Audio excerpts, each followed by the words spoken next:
तपाईले कहिले बाघ भेट्नु भएको छ अथवा बाटोमा हिँड्दा हिँड्दै एक्कासी तपाईले बाघ भेट्नु भयो भने के गर्नुहुन्छ?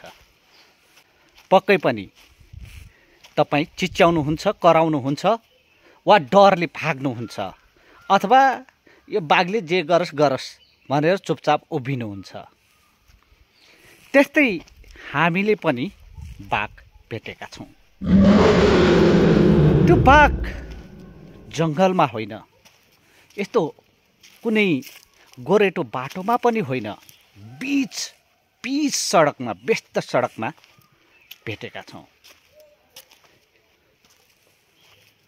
तर त्यो बाघको जो हरकत छ त्यो भने अनौठो लाग्यो। हेरौं त्यो बाघ।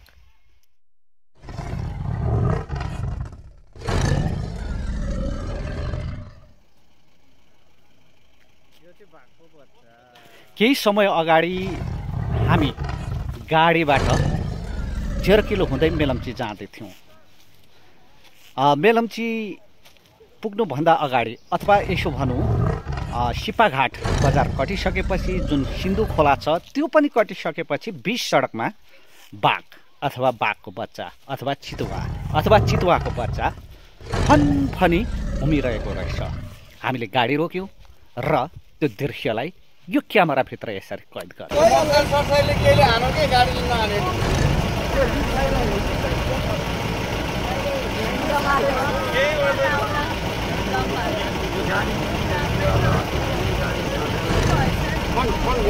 फनफनी पाङरामा किन घुमेको थियो? पाङरामा फनफनी घुमेछ ल भाग्यो।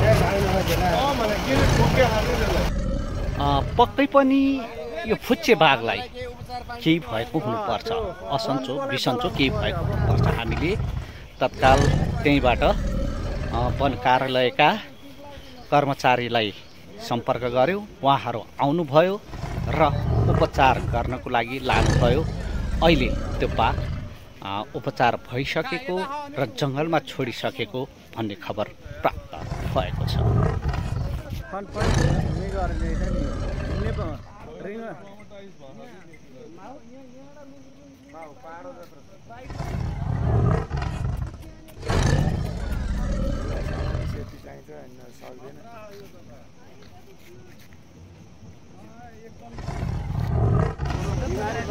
यो भौतार्यो अनि डरायो क्या।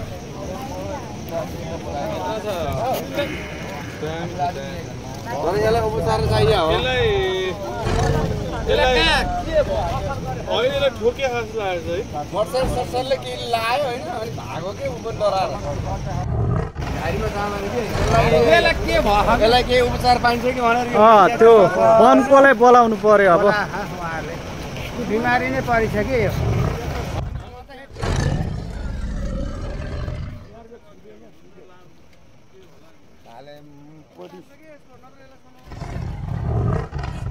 तपाईले पनि त्यस्तै बाघ, भालु, चितुवा केही डरलाग्दो वन्यजन्तु भेट्नु भएकै होला।